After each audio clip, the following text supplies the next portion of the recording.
पंच महापुरुष योग बहुत ही सुंदर, बहुत ही ऑस्पिशियस यानी कि शुभ योग कुंडलियों में माने जाते हैं और ये बनते हैं 5 तारा ग्रहों से।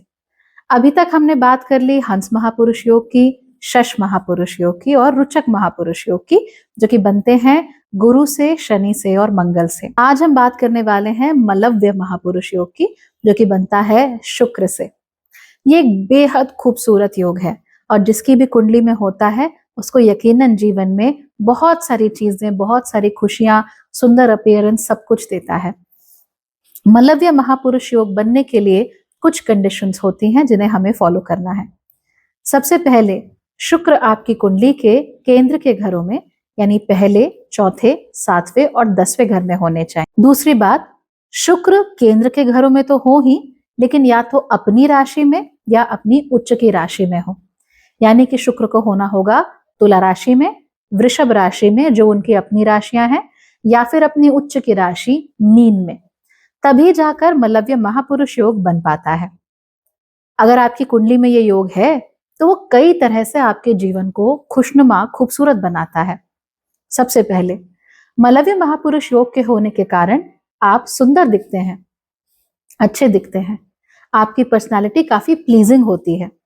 तो ऐसा तो नहीं है कि आप एकदम ऋतिक रोशन या ऐश्वर्या राय दिखेंगे, लेकिन आपका चेहरा मोहरा देखने में अच्छा लगता है, प्लीजिंग लगता है, लोग उसे देखकर खुश होते हैं। लोगों के मन में अच्छी ऊर्जा का संचार आपके चेहरे को देखकर होता है, जो कि बहुत अच्छी बात है। You are very pleasing in your appearance and your manners, यानी कि आपका जो व्यवहार होता है वो आपके चेहरे की तरह सुंदर होता है और दूसरों को जल्दी ही अपने करीब लेकर आ जाता है, लोगों को खुश कर देता है। इसके साथ साथ ही आपका बात करने का तरीका, उठना, बैठना, पहनना, ओढ़ना, हर चीज में सुंदरता हमें देखने को मिलती है।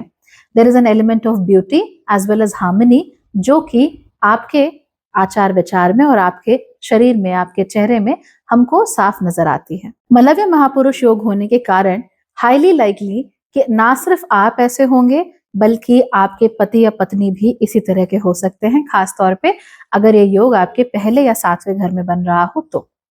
यानी कि एक सुंदर प्यारा सा जोड़ा हमें देखने को मिल सकता है। कार्य क्षेत्र में भी चीजें आपके लिए रिलेटिवली इजीली होती हैं, आसानी से चीजें आपके लिए होती हैं। एंड दैट्स नॉट ऑल, लोगों के बीच में अच्छी रेपुटेशन आप लोग बना के चल पाते हो। सबको साथ लेकर चलना, सबका ख्याल रखना, सबको खुश रखना, ये ऐसी चीजें हैं जो दूसरे लोग तो बड़ी मेहनत से करते हैं, लेकिन आप बहुत आसानी से कर लेते हो। मलव्य महापुरुष योग की एक और खास बात है कि आप नेचुरली यानी स्वतः ही अच्छी चीजों को अपने प्रति आकर्षित करते हो। So you are able to have the best childhood, the best house, the best of opportunities, the best of spouse.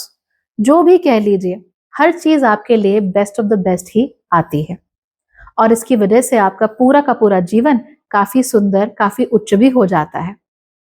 एक और खास चीज मैंने नोटिस की है इस योग के साथ कि अगर मलव्य महापुरुष योग आपकी कुंडली में बन रहा है तो फिर कैसी भी मुसीबत आ जाए आप उससे बाहर निकल जाएंगे and you will rise again like a Phoenix.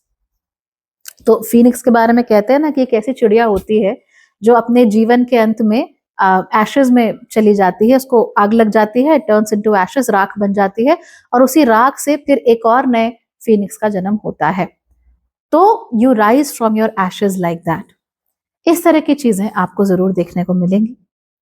Finally हम ये भी देखेंगे कि मलव्य महापुरुष योग वाले व्यक्ति समाज में बहुत आसानी से घुल मिल जाते हैं और उनको अपनी रेपुटेशन बनाने के लिए या कोई चीज पाने के लिए हद से ज्यादा एफर्ट करने की जरूरत नहीं होती है। So they live very simple, very easy lives. हालांकि शश महापुरुष योग जिसकी फ्रीक्वेंसी काफी कम होती है, उसके मुकाबले मलव्य महापुरुष योग की फ्रीक्वेंसी कहीं ज्यादा होती है। इसकी वजह यह है कि जो शुक्र हैं उनकी एक साइकिल अक्रॉस द ज़ोडिएक 1 साल से छोटी होती है और इसी वजह से आपको हर 2 साल में लगभग 2 साइकिल्स शुक्र की इस तरह की देखने को मिलेंगी। यानी कि बार बार मलव्य महापुरुष योग बनता ही रहता है। It is considered one of the most common महापुरुष योग्स आउट देयर। हालांकि यहाँ पे एक बात ध्यान देने वाली है, शुक्र एक रिलेटिवली सौम्य ग्रह है। अगर हम बाकी के 5 ग्रहों को देखें, जैसे कि मंगल को देखें, मंगल तो उग्र होते हैं।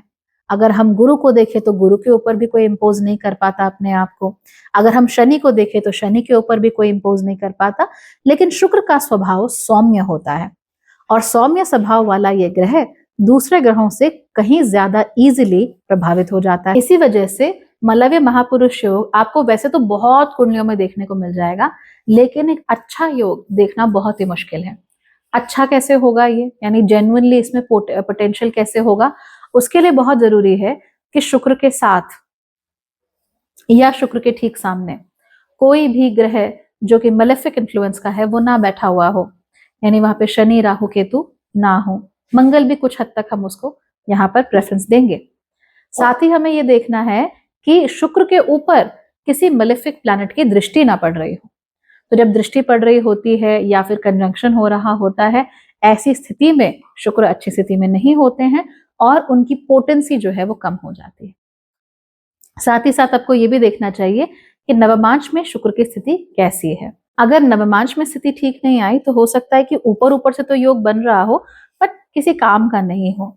ऐसा भी अक्सर योग के साथ हो जाता है। हम देखते तो हैं कि हाँ भैया फलाना योग बन रहा है, बट वो योग के बनने के लिए कुछ तो इंटरेस्टिंग और होना चाहिए ना वहां पे, तो ये अक्सर हो नहीं पाता। इसीलिए पूरी तरीके से आप अपनी कुंडली को जज कीजिए और देखिए कि मल्लव्य महापुरुष योग बन रहा है या नहीं बन रहा, और अगर बन रहा है तो फिर वो कितना पोटेंट है, उस पर गलत दृष्टियां, खराब दृष्टियां कितनी हैं और अच्छी दृष्टियां कितनी ज्यादा हैं। ऐसा करके आपको जीवन में ज्यादा अच्छे रिजल्ट मिलेंगे। हाँ, ये बात जरूर है कि जो बहुत ही अच्छे और बहुत ही पोटेंट मलव्य महापुरुष योग होते हैं तो अक्सर कम होते हैं। लेकिन ऐसे ही अगर हम देखें तो टेक्निकली दो कंडीशन को सेटिस्फाई करने वाला मलव्य योग हमको कई जगह देखने को मिल जाता है। तो किसको हमें सही मायनों में पोटेंट योग मानना है और किसको नहीं मानना, ये आपके बुद्धि विवेक पर निर्भर करता है, इसलिए उसे इस्तेमाल जरूर कीजिए। बट हाँ, अगर आपकी कुंडली में ये योग बन रहा है और वहां पे कुछ गलत इफेक्ट पड़ रहे हैं, तो here are some things you need to follow.